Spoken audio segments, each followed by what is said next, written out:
And you're documenting very important information from amazing people. I think that so. may not be on this planet much longer, Yeah. That's huge. Yep. And they may be saying something in a way they've never said to anyone before. I hope ever. I hope so. That's like what I'm always That's exciting. kind of listening Yeah. for are those nuggets. And like last year, Alan sat down and was just telling old stories. Oh. And it's so fun. I didn't have to do anything. I just get him started and Maybe let you're him- the one let to him talk. write a book about Alan. Oh man, I don't. Someone think so, needs but to do it. Yeah. Maybe his wife. I mean, she's a literary person, but someone Is she? needs to Okay. do a Alan Mundy bio. Well, it sounds like I probably don't even know as much about him as you do. I mean, I I find him don't, interesting. but every of course, time he but- opens his mouth, it's a gem. I mean, Yeah. his history, his stories, he remembers everything, and he has great twists on who did what and where in the music, and just talking about music. I mean, Yep. he's very amazing, And very his- deep. And just his use of I don't even know what you would call it, like his thing in the interview that I did with him was music is like reading a book. You already know all the words, but you just have to put them together in the best way to say something new. It's like, oh yeah, that makes so Stuff much like sense. There's only that. 12 notes. Just play them. Yeah. Stuff like that. so He has a funny. way of, simplifying really difficult concepts. And he does a good job of disarming you with his slow Oklahoma talk, and his then but then he's- sweatpants and, right, his New Balances.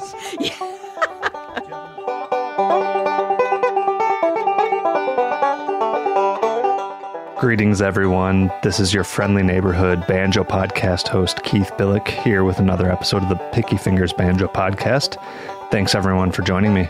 I'm a couple days later than I wanted to be getting this episode out to you, but I have a valid excuse. Hear me out. So I went to Midwest Banjo Camp recently, which is, I've mentioned it before, it's a gig I always do with, I run sound for the faculty concerts is what I do there, but I do try to take advantage of my time there and get a few interviews to use for the podcast, and this year was no exception.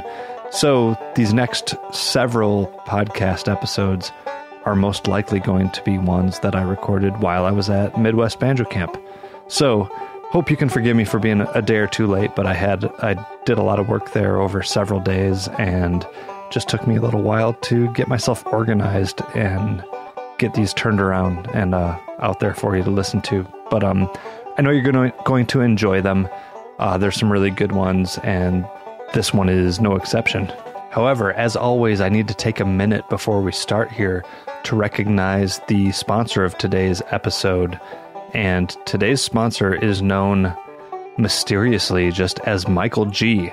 And Michael G is from Southwest UK in Bristol.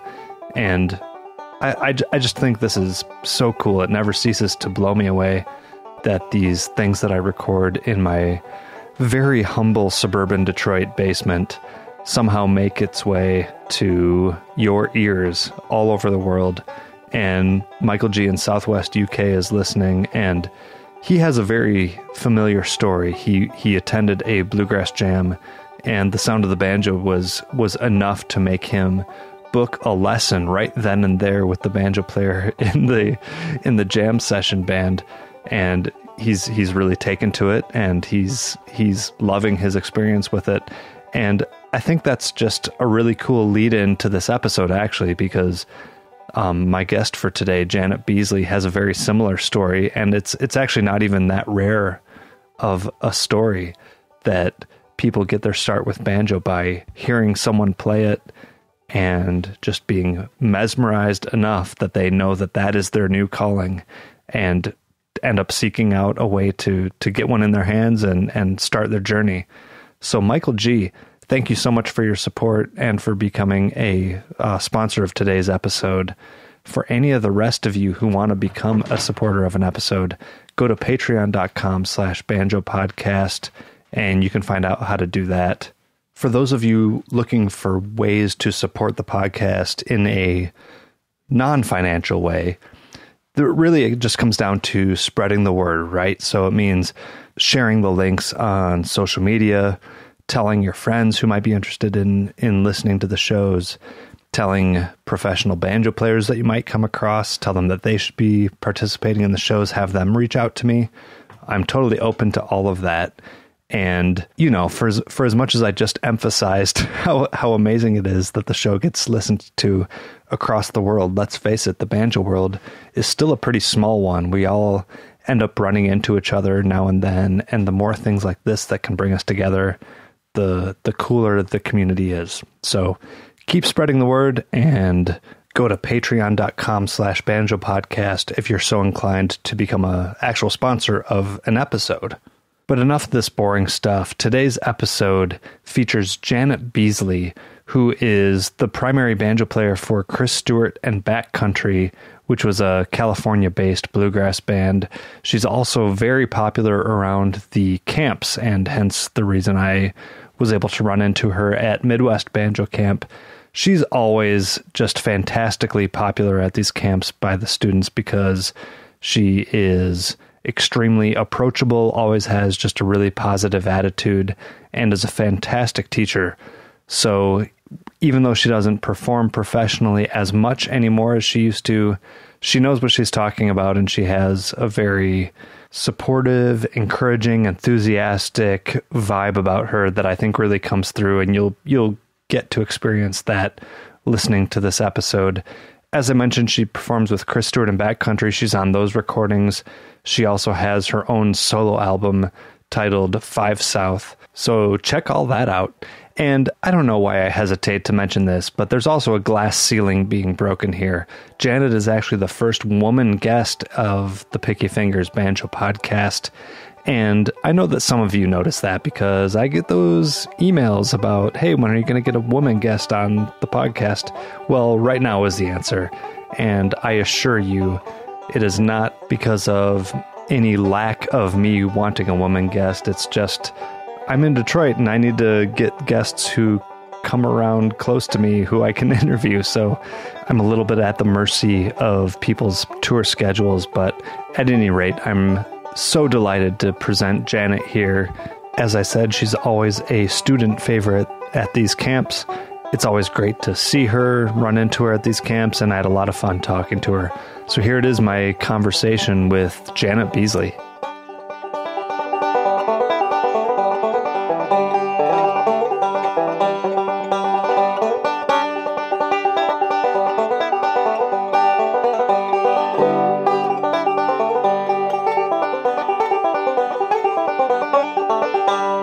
My name's Janet Beazley, and I've been playing the banjo about 30 years, I guess. Because I just gave away my age because I started in my 30s. So you're 31? I'm 31, yeah. Yeah. I'm a genius.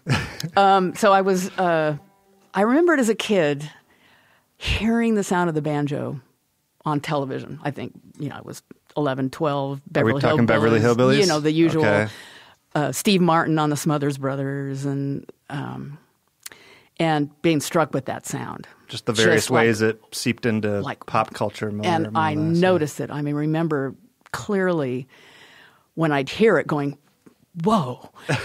And all my childhood was spent playing flute in bands and orchestras, and I majored in music, and I was a classical flute player for years. And my parents, my mother actually was from Missouri, and her relatives, I think, she actually called them hillbillies. So they were country folk, I guess, and was... Yeah, it wasn't always a pejorative, I guess. It wasn't, but I think she wasn't proud of that because she, went to the city. She went to St. Louis and met my dad and so forth. And so is that where you grew up, St. Louis? No, I grew up in Southern California. Okay, so I knew that's where you are living. Yeah, she left Okay. And went west. And my dad's from Iowa, actually, so they're both Midwesterners, came to the West, and they're both classical music fiends and cool jazz. So there was a lot of classical music and Dave Brubeck and stuff going on in our house when we, which I love that. But the banjo really stuck in my mind. But it wasn't anything I was ever had a chance or even thought of I'd have a chance to do until grad school. And then I was in grad school and I'm not having a great time actually. I was majoring in musicology, and you don't play music when you're majoring in musicology, apparently. What exactly is musicology? Is that more anthropology? It's kind of the anthropology of music history and theories, history development, threads of thought about what happens. And I was applying it to early music, Renaissance and Baroque music, which is what I was playing then, and actually was not playing very much, ironically, studying music. So a friend of mine took me to a Bill Monroe concert at McCabe's Guitar Shop in Santa Monica. Yes, I've been there. How cool. Whoa, it was awesome. And then the next week we went and saw Doc Watson, and I said, I am going to buy that banjo on the wall tonight. And so I went up to the counter and I said, I want that banjo. And he said, what kind of music do you want to play? Bluegrass. Bill Monroe music. That's not the kind of banjo you want. It was some banjo that had lights inside of it, and it was I think it was just on display. So I came back the next day and I bought a Deering Maple Blossom. Oh, went right for it. And started taking lessons immediately, and just ate it up. It was so much fun. Of course, meanwhile, my grad studies were faltering a little. And it took me a lot longer to get out of school, but it was fantastic. I just loved it. Oh, that's so just great. Just ate it up. So what age were you hearing all this stuff on television? How long had that been kind of teasing you in the background? The 60s, Andy Griffith. We watched a lot of TV in the 60s as kids. Yeah. And it was, you could hear it. There was, Bonnie and Clyde theme on the radio. So how do you think, in your early days of learning, how did your classical background inform how you approached it? Did that make you more, I'm imagining maybe you were more a disciplined student, perhaps, than maybe definitely. Someone? I think that was the key advantage, is that I knew how to practice. I knew how to break things down. But I never had played by ear very much. Ironically, you'd think, with all that music education, you'd be playing flute by ear, and no. It all comes on a page, right? And I got really good at reading, of course, because that's the skill you need to work, especially in L.A. And playing banjo, I started with a lot of tab, but my teacher wisely said, hey, no, let's jam. And I go, what? And just understanding chord relationships, I took theory classes, always got A's because I'm a good student. But I didn't think I got circle of fifths until I learned Salty Dog Blues. Oh, right. And then the circle. Yeah, I hear that. And so you knew it theoretically, but what you didn't understand was like the effect that it creates? I think. Is that what you mean? When I play banjo, I feel those chords as well as hear them. And there's that tactile connection between what I'm hearing and what I'm playing. Yeah. Well, on the flute, there's only one place you put any finger, so you don't get chord movement quite in the same way on a flute, especially if you're a reader like I was. So yeah, you're maybe more narrow in your focus. Yeah, very linear sense of great melody. You have a good sense of melody, and but it blew my mind. I have to ask this too, because it doesn't seem like I was maybe as high achieving as you were at flute, but I played saxophone growing up, and even to this day, I've actually ruined. Probably could count it on one hand. I've ruined a couple studio takes because I will gasp for breath in between my banjo lines when I think I just trained my brain to breathe during pauses. So I'll be playing and do this, and of course the microphones pick it up. And every once in a while, it's been actually bad enough that I have to do it over again. But that's does that happen to you too? Oh yeah, but I think we being wind players, and also I sang as a kid a lot in Girl Scouts and just.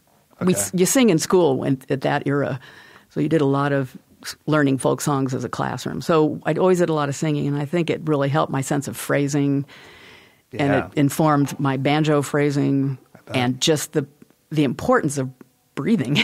I think we tend to hold our breath when we play. I think I do, yeah. At key moments, right before a solo, or you're about to kick off a song, you're a bit tense. Yeah, you don't feed your brain the oxygen because you don't think about it. But as wind players, I think we probably more instinctive about.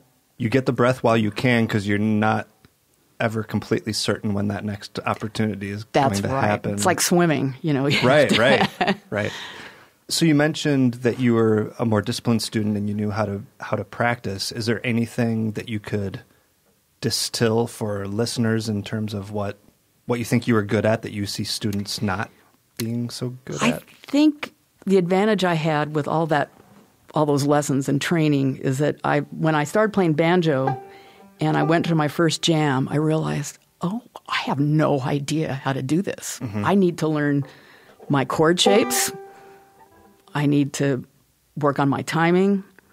I need to understand the relationship between backup and lead. Yeah. There's a big difference, different function. And in bluegrass, there's even this like lead backup concept. Who's going to do the lead backup on this verse? And it's so sophisticated. I mean, at first you don't think, but it's not that simple. But in just teaching my fingers how to get places, how to break down technical challenges and prioritize them. Like, okay, my lessons on Monday, I have a jam on Tuesday. What do I need to do to be successful? And I usually would boil down to right hand issues, like sorting out those rolls and getting really muscle memory rolls and stop looking at the tab so much and chord shapes. How do you recommend people work on their right hand? And I guess as a part B of the question, how do they get off of tab? Because that is scary to not have your crutch sometimes. It is. Yeah, it was for me. I mean, I love reading music, so it was easy for me to play from tab. At some point, I realized that I had to get the feel of a forward roll, the feel of an alternating roll, the sound of an alternating roll, the rhythmic quality, or the syncopated quality of a forward roll.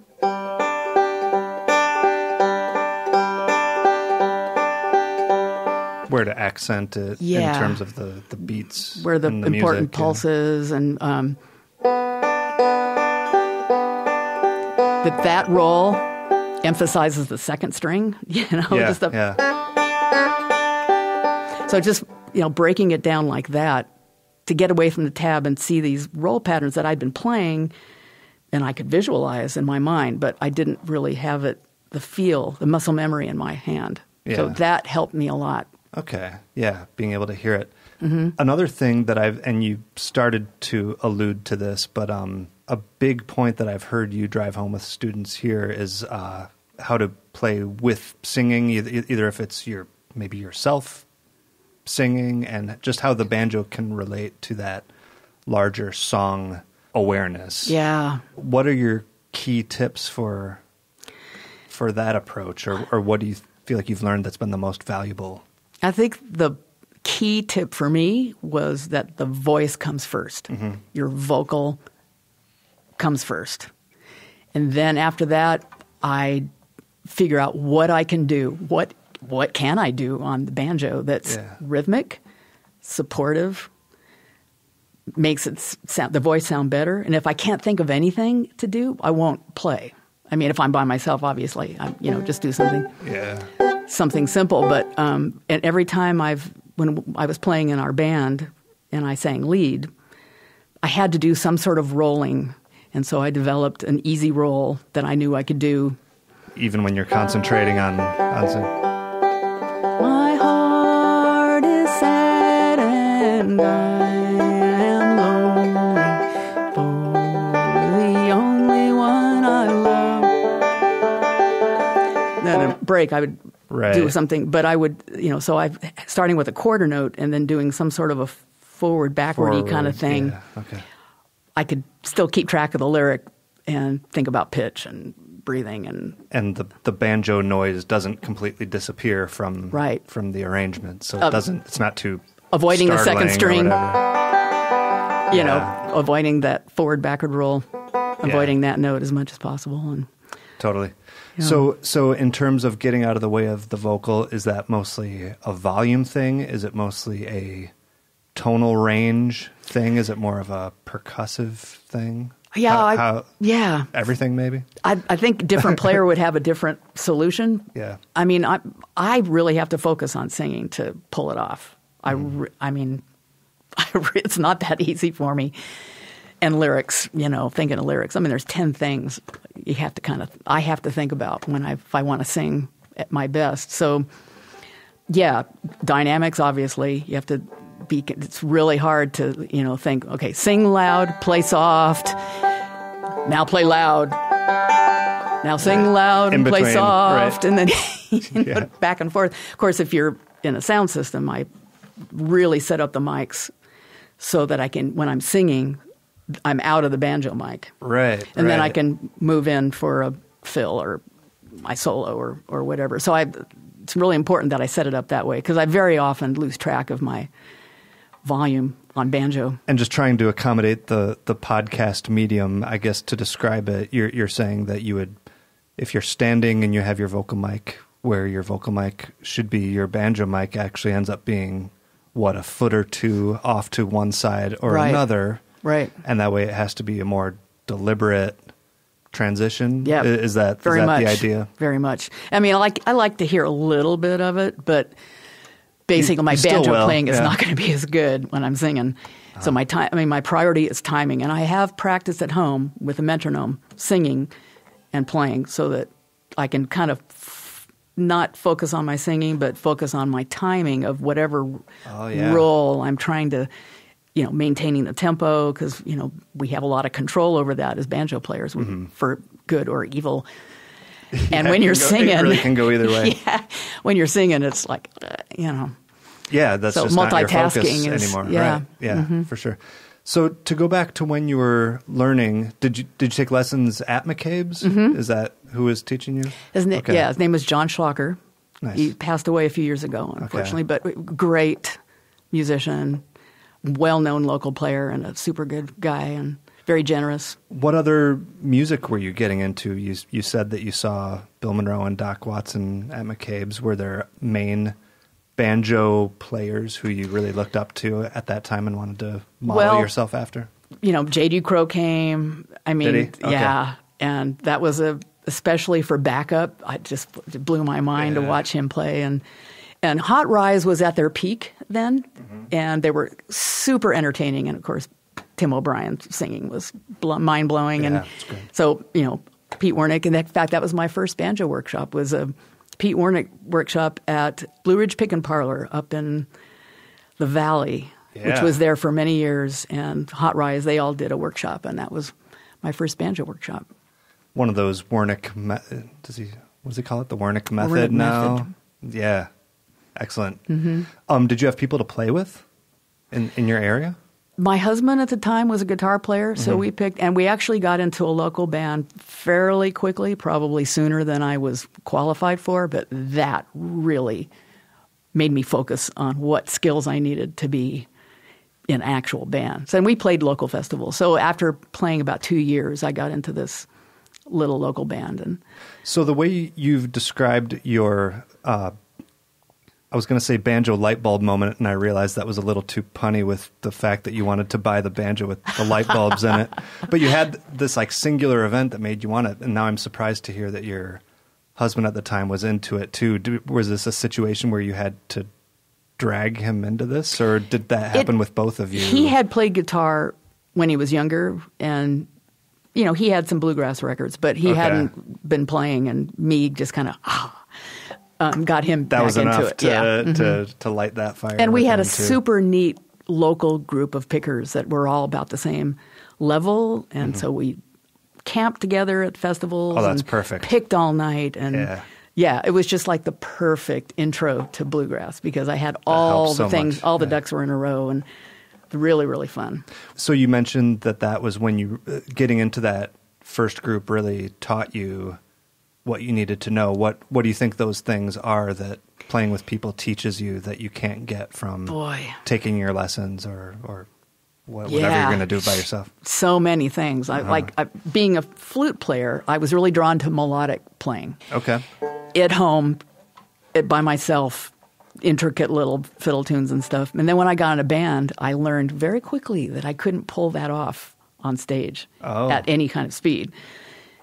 And also that it was a little too busy when I was back. I would develop these intricate little backup melodic things, and it did not work. Yeah. Well, that's a subjective thing. But for me, I realized, not only can I not do that very well, but it's not that musical. Wouldn't sound good even if you did it. And I realized also that my main role was to keep the rhythmic groove. That was, of course, that took years to realize and put into action in any way, just to really work on my timing. Had you quit flute by that point?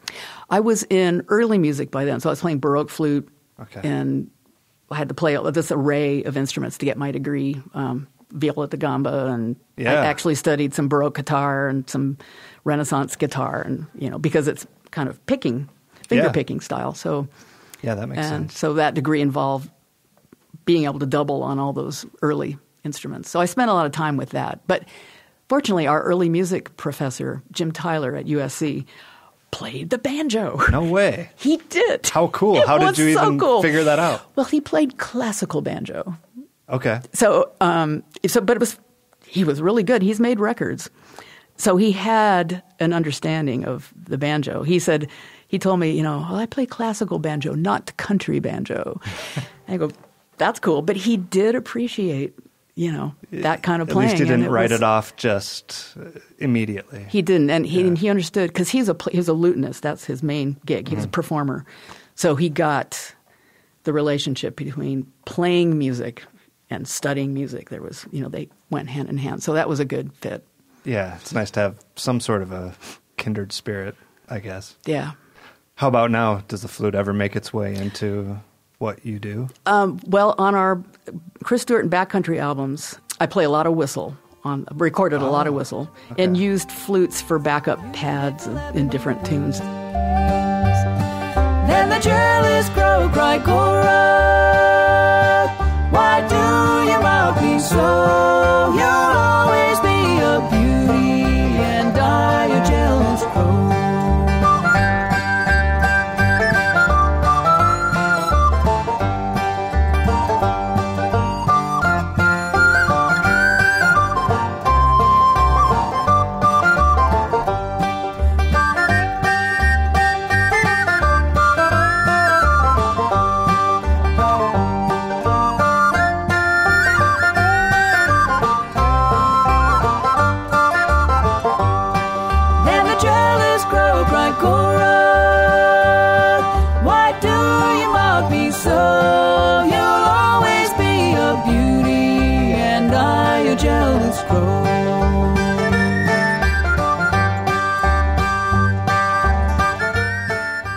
Now, actually, we are playing Irish music a lot. We live in Port Townsend, Washington now, and there's a Irish session every Tuesday night, and I'm playing Irish flute, and my husband's playing concertina.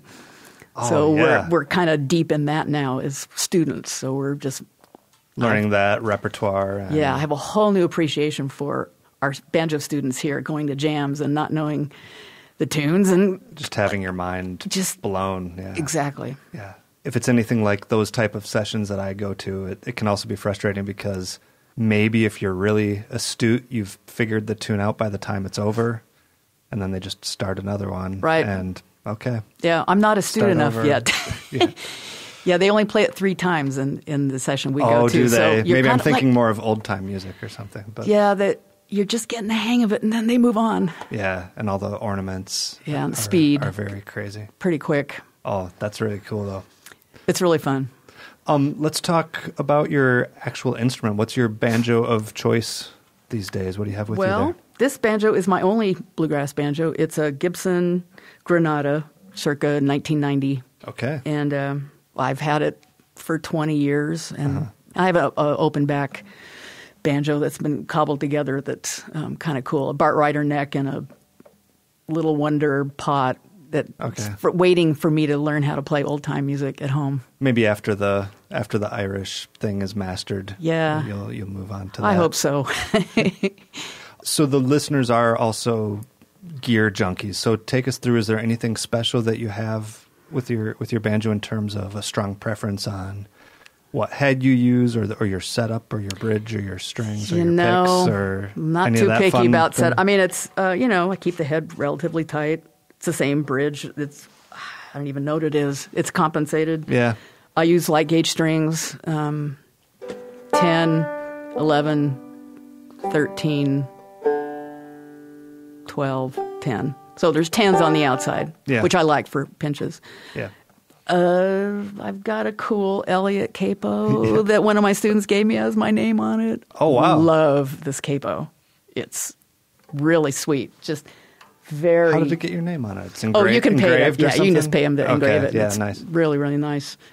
I've been using the same picks for like 20 years. It's amazing that I haven't lost them.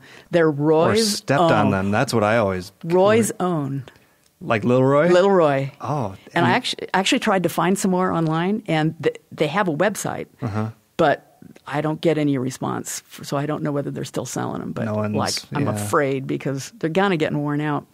Oh, and that's your only pair of them? Yep. Uh-oh. That's not good. Don't do that, you guys. Yeah, that's scary. And now you've just jinxed yourself, probably. So. And 20 years ago, they didn't have different sizes, so I have to sort of butterfly so they don't overlap. Oh, right. Yeah, the bands are too long for how the size of your fingers. Like Lynn Morris got to cinch them a bit. Did that. So I saw her picks way back, and I thought, that's brilliant. I'm going to do that. Yeah. And then What do you got to take some pliers to it? It took months to get it just comfortable. Oh, and they fit my fingers perfectly. Well, I hope they keep lasting you for as long as possible. It's not smart. It's not smart. And then I use just an inexpensive Golden Gate thumb pick, and I line it because, I don't like small size thumb picks because usually the blade is too small. Mm-hmm. So gals, if you have small thumbs, I'd line it with double-sided mask. What is that? Masking tape, molding tape, the kind of stuff that you hang posters on, with your college dorm room. I don't know what it's actually called. It's just the poster tape. Yeah, it's a little bit of foam. Foamy. It's about 1/16 of an inch thick. Okay, so buy an oversized thumb pick, and that's probably more comfortable anyway. And then you get the added benefit of the longer It's very blade. tight. It's not going to rotate. So that was my solution. Yeah, that is pretty cool. Yeah.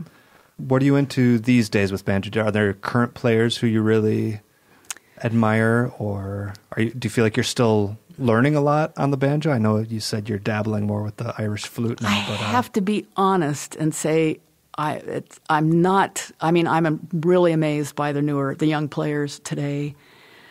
Wow, they're so innovative and that's such a high technical level, and I love that. It's not stuff that I heard when I was starting out, so it's wonderful to have that kind of the spectrum of music you can play on the 5-string banjo now is it can get crazy. Pretty discouraging if you let it, but just have to use it to inspire instead, I guess. The older I get, the more I appreciate just solid, the first generation, second generation players, and so every time I hear the Lonesome River Band and those guys, Ron Block. Yeah, so he was great. a big influence, because he was from Southern California, so he was a young hot player when I started playing, and a big influence, big inspiration for me.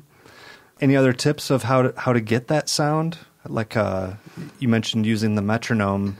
It sounds like you view that as a pretty important thing, is just having that bedrock of, stability, I guess you'd call it.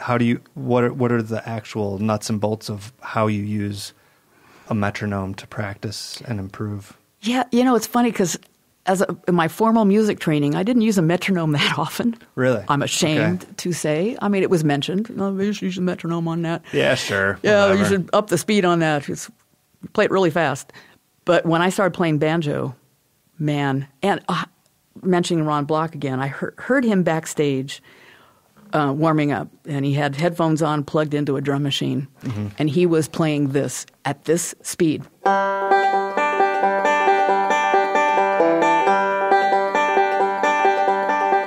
Of course, better than that, but I mean, it was, and then he would up it and just working on a roll. So it's like simple roll at a slow tempo. At impeccable timing and tone. So, and I realized that I guess you're never done keeping that timing. The Alison Krauss band is like the killer rhythm, and his playing is a huge part of that. So so metronome is my friend. I enjoy playing to the metronome. I do too.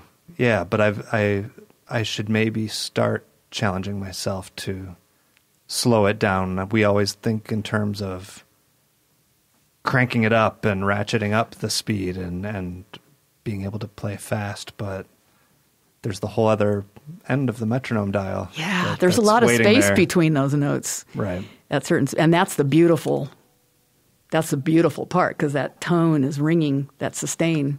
You can appreciate this gorgeous sustain on a banjo with the, if there's a little bit of space in it. Yeah. And being a little bit off of the click becomes that much more apparent when there aren't very many clicks to be heard or notes. Yeah. And when, as banjo players, we were talking about controlling the tempo, during the course of a song. There's a cool app that I'm not usually an app person, but there's a cool app where it measures just how fast you are. You play something and it tells you while you're playing, the BPM. So you can keep track of the number as you're playing through something to see, are you speeding up? Where are you?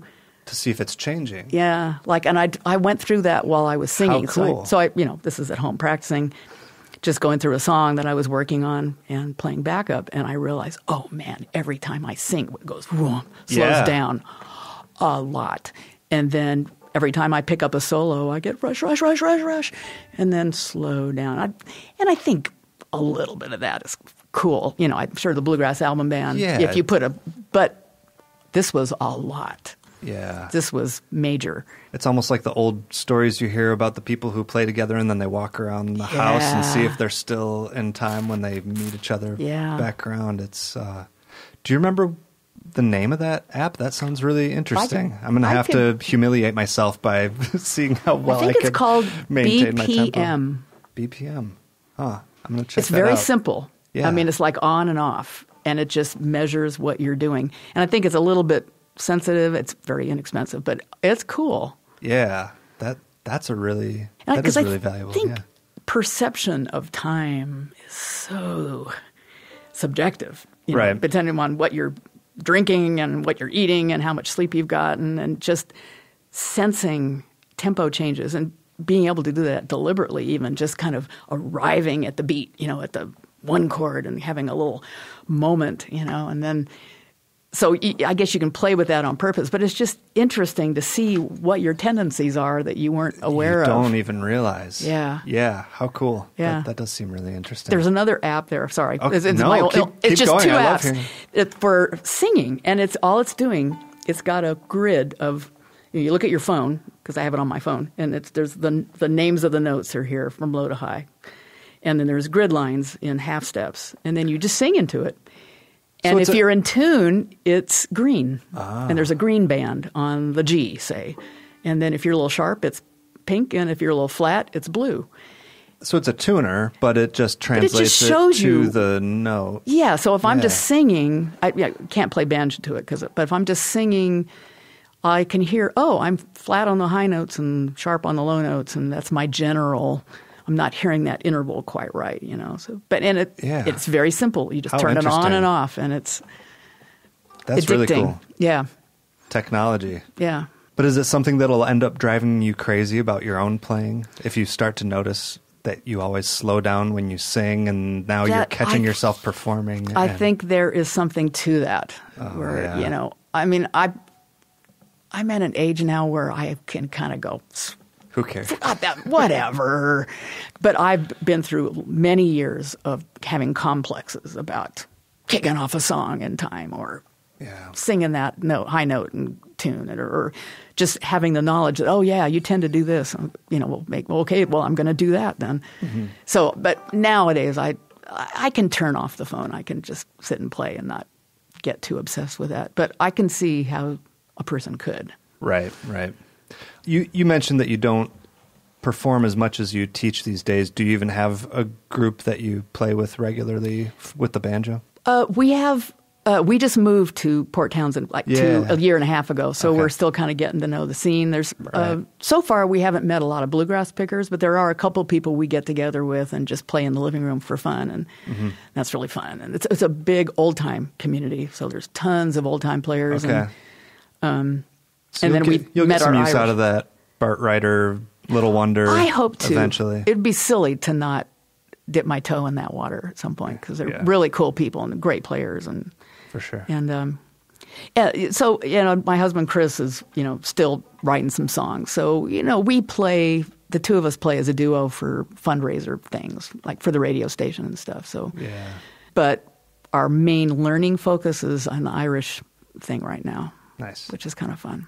Have you put any on the banjo, or it's strictly your whistle and flute? I started by playing a couple on the banjo, but it's so much easier on flute to play a melody.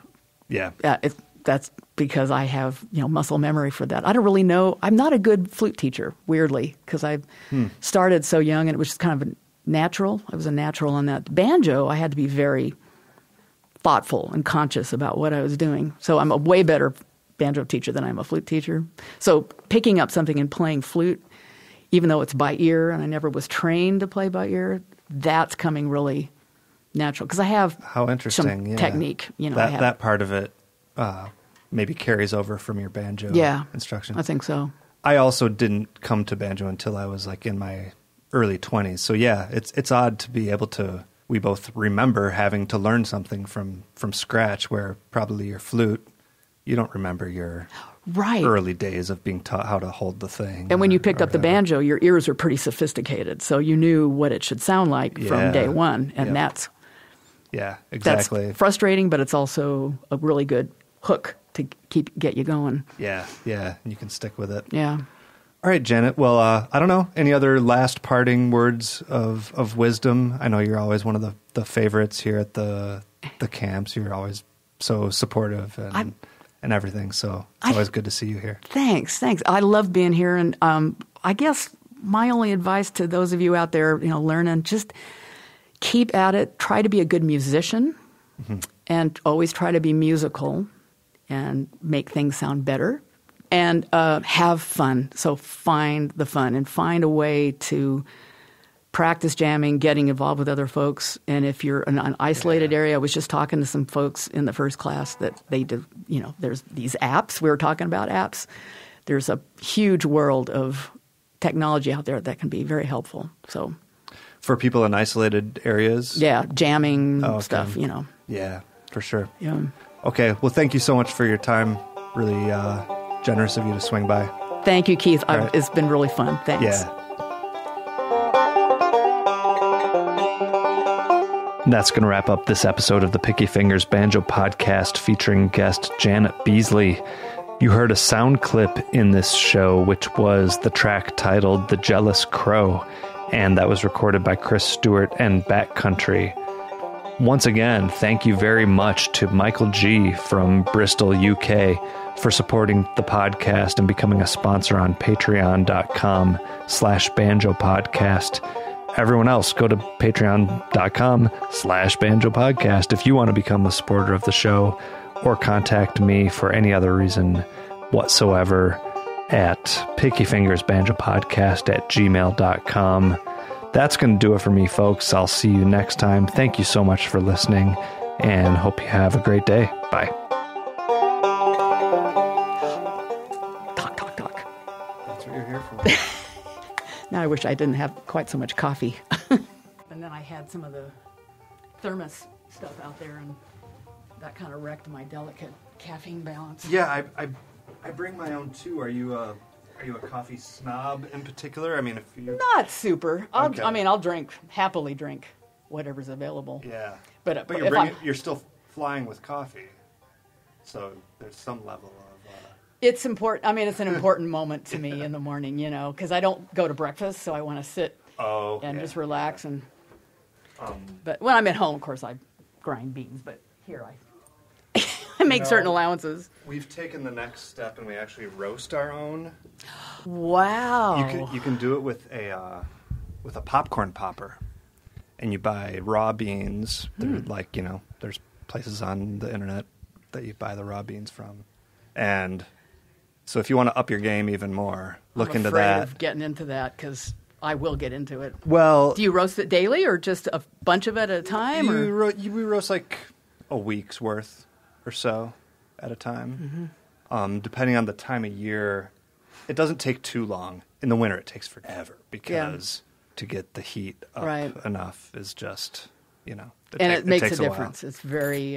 It does. And you know what? The price works out to like, it's as if you were buying 8 o'clock coffee or something like that. There's more time, of course, but it's like $6 a pound or something. Oh, good grief. And it's fun too because, it's like one of these websites where you get to see what farm it's from, and it's like wine people, like there's the flavor profile and like whatever. I don't know if I taste burnt orange zest in this one, but like it's still good coffee.